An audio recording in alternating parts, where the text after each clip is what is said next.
And we are back here on the Fowler Show.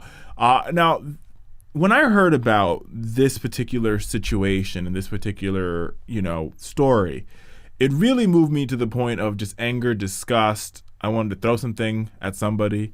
It's just a very, very sad situation when you sort of look at where our country is and where our country is going. But I don't want to give it away too much, so stay with me. And we're joined on the line tonight by Matt Nelson, the campaign director for Colors of Change. Welcome to the show, Matt. Thank you very much for having me. Now, when I read this, I got to tell you, not only was it alarming and I want to throw something at somebody, but it's just disheartening that the Republicans are willing to do everything possible to dismantle the post office. Right. And it is taking advantage of a law from 2006 that forced the post office to prepay 75 years of the health care benefit to the tune of $5.5 billion a year because they had to pay it within 10 years. And so now, basically, in 2013, we're at a point where the post office is not able to borrow the money to make that forced payment and is in real trouble that was created by Congress under George Bush and is something that that the Congress can fix, and they could fix it this year. So there's no reason that the post office should be in the type of danger that it is. This is a created crisis that threatens not only the integrity of a highly trusted and valued public service, and it threatens thousands of good-paying jobs, and it threatens prospects for economic stability, particularly for Black Americans. Well, let's not go any further here. Let's just roll it back a little bit for all those folks out there listening or watching us. The whole idea that basically a couple years ago, Congress basically forced the post office, no other, there's no, and I want you to explain this to our listeners and viewers, there's no other company or corporation in the world that pays 75 years ahead on pensions and on retirement besides the United States Post Office. Right, and not only that, but the post office is a profitable entity.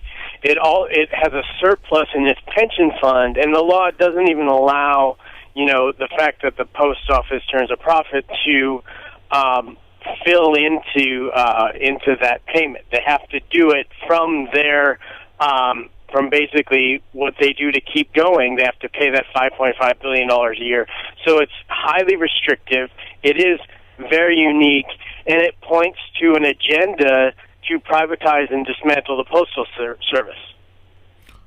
It's an agenda to privatize, I love that, and dismantle the U.S. Postal Service. Now, the people that are in harm's way here, Matt, people that are really, really in harm's way when it comes to dismantling the Postal Service happens to be those that are the most vulnerable. African-American women, 20% of women, but African-American women in particular. Is that correct? Right, in terms of jobs, and also veterans. So the U.S. Postal Service, as many viewers probably know, hires a lot of veterans, more veterans than any other entity in the government outside of the Department of Defense. So this has been, long time, a good, solid job for Black families, a solid job for veterans, and a place that has dignified work. A place that rewards people for their time of service and for their accomplishments and merits on the job. And I think that the type of respect that the post office has given to its workers, a type of work environment that then the postal worker takes to their communities, to their families, it really exemplifies sort of what true public service is, and what the possibilities are and what the benefits are to having a highly efficient, well-maintained public infrastructure. And the post office is one of our last remaining solid public infrastructures in the country. And it's something that, we at Color of Change felt very important to defend and to urge Congress to fix this law, for the workers, and for families who rely on the Postal Service, 6 days a week in order to get essential things like medicine. And I think the other thing about the post office that people have to remember is, like, the responsibility and obligation is to go the extra mile, is to serve every house. And, private companies, FedEx and UPS, have the luxury of serving who they want and when they want. And, if you live in a neighborhood that is seen as dangerous or too rural or too out there, private companies and a privatized system wouldn't need to deliver to you. But the U.S. Postal Service does and has, before the Constitution, before the country was founded. And so these are, like, I think, fundamental pieces of a stable economy and of a just democracy. These are fundamental pieces of an economy. And, I got to tell you sometimes, Matt, especially in the political climate that we're in, we have seen Republicans and members of Congress do everything in their power to get rid of the things that make our country strong, like the post office, like our highway system. So this seems to be nothing new for John Boehner and his Tea Party maniac friends. I think we're seeing, especially in the last 5 years, since the economic crisis, the housing crash, I think more and more people every day are seeing the problems with privatization and the problems with relying on banks too heavily, relying on a private system to control fundamental things in our daily lives, like where we live and where we work. And I think an alternative is a solid public service like the post office has run heavily efficiently, that has been able to turn a profit in the most economically difficult situation since the Great Depression.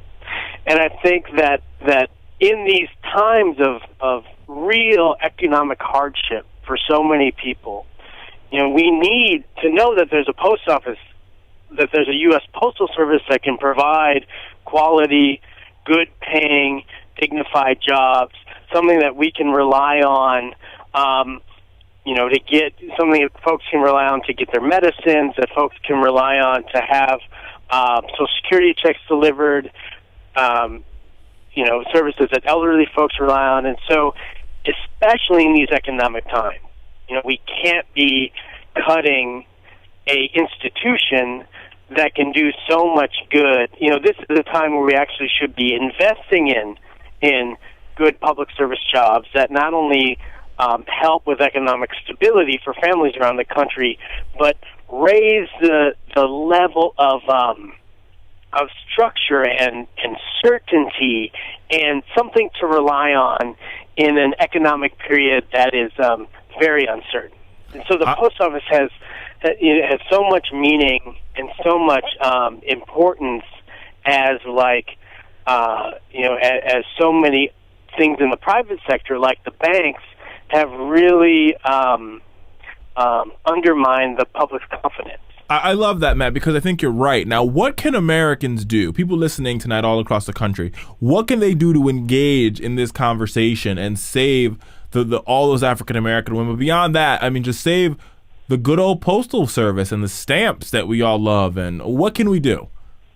Yeah, I think the first thing to do is people can definitely go to our website, colorofchange.org, and sign the petition to Congress to save and defend the post office. I think immediately people should contact their local congressperson and even contact their local elected official who they may see, talk to their neighbor. Next time you go and you're receive a package, you go to the mailbox and you run into somebody, start having these conversations, because it really is going to take massive outreach to every member of Congress to remind them